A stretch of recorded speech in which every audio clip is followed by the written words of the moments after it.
It started at 4:03 a.m.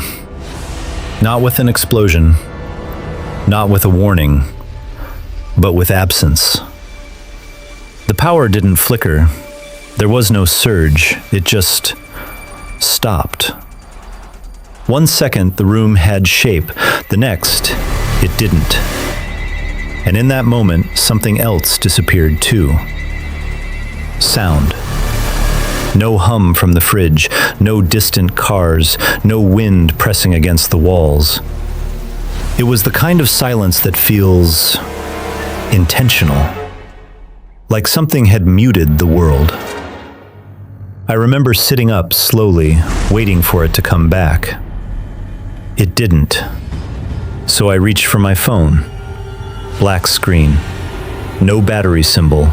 No charging icon. Nothing. Even dead phones show something. This one didn't. That's when the first thought hit me. Not panic, just a quiet realization. This wasn't a power outage. At 4:05 a.m., I checked the window, and that's when everything stopped making sense. The sky wasn't there. I don't mean cloudy, I don't mean dark.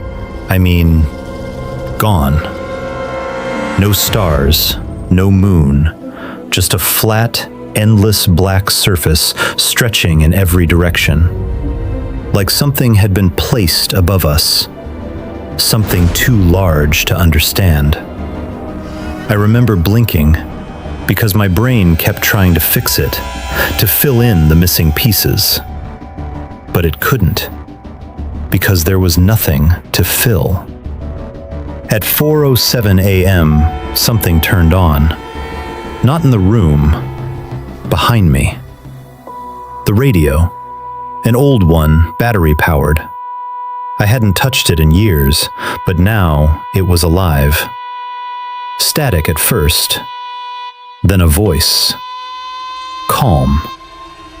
Too calm. Remain indoors. A pause. Do not approach any windows. Another pause. Longer this time. Do not look at the sky. The signal cut. No explanation, no urgency, just instructions. And somehow, that made it worse. Because whoever sent that message, they weren't surprised. They knew. At 4:09 a.m., I heard the first sound outside. Not loud, not dramatic, just wrong. Like something heavy moving without weight. I moved toward the window again, slowly this time, carefully. Like the house itself might notice. I told myself I wouldn't look. I just needed to confirm something. Just a quick glance, that's all.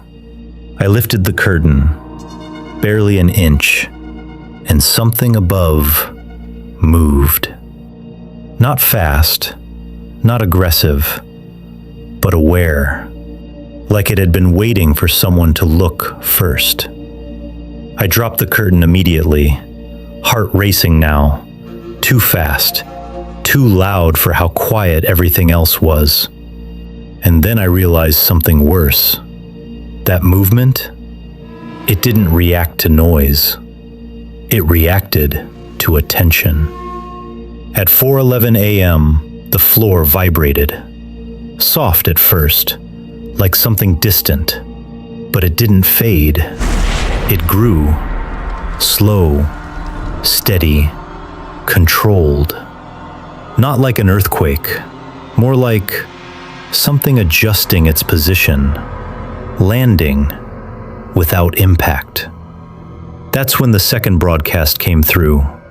Same radio, different voice. This one wasn't calm. If you can hear this, do not respond to any external stimuli. Do not acknowledge voices. Do not static cut the message in half.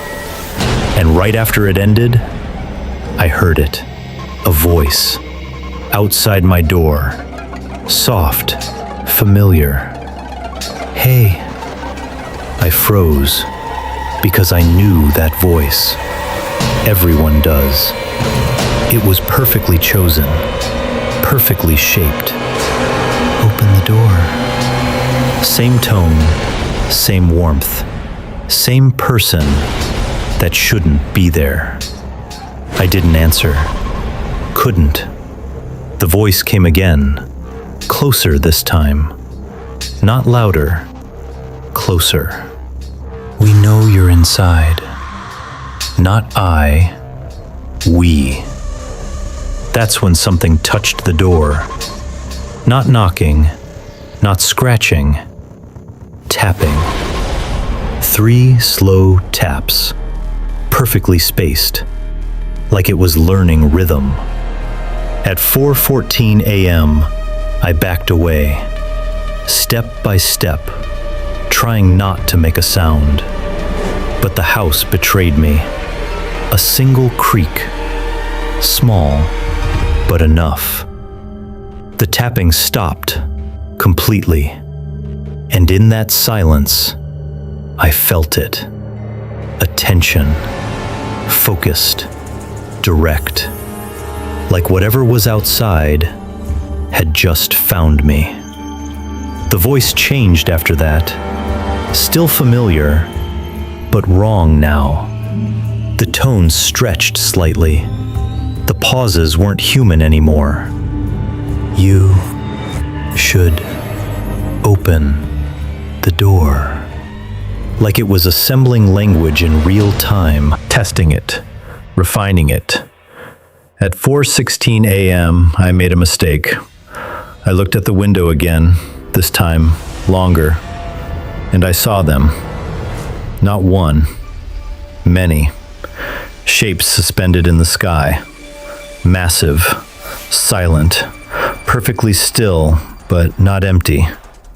Each one had movement inside it, subtle, like something shifting beneath the surface, watching, waiting.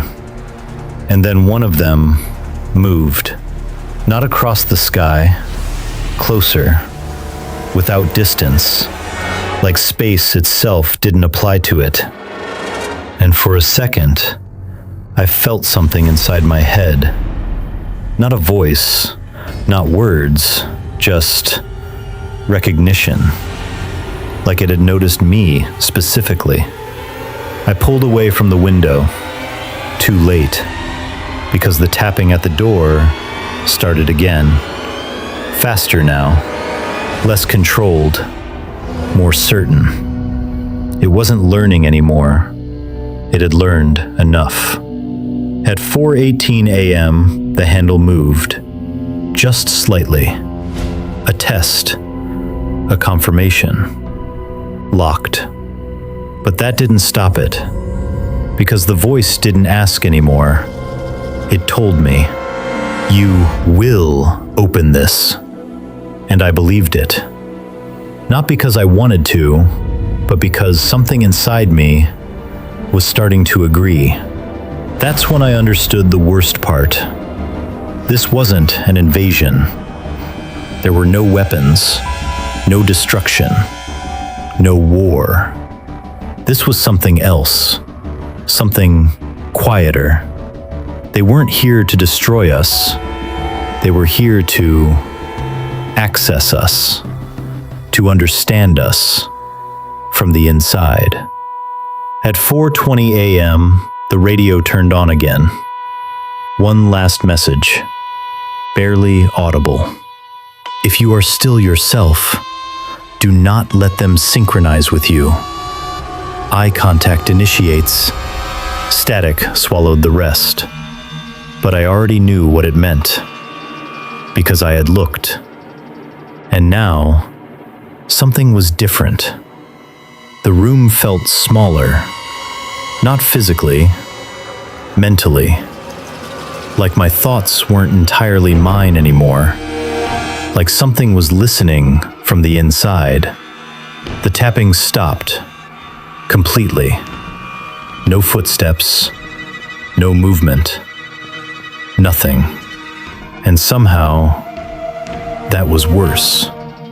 Because it meant it didn't need the door anymore. I'm recording this now at 4:27 a.m. The sky is still gone. The shapes are still there. But I haven't looked again. I won't. Because I understand something now. Something I wish I didn't. They didn't arrive at 4:03 a.m. That's just when the world went quiet enough for us to notice them.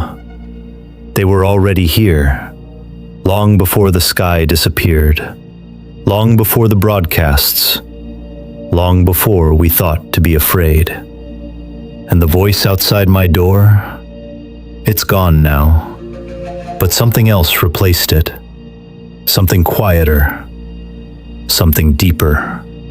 Because every few seconds, I catch myself thinking something that doesn't feel like it came from me. A simple thought, repeating over and over, getting clearer each time, more natural, more convincing.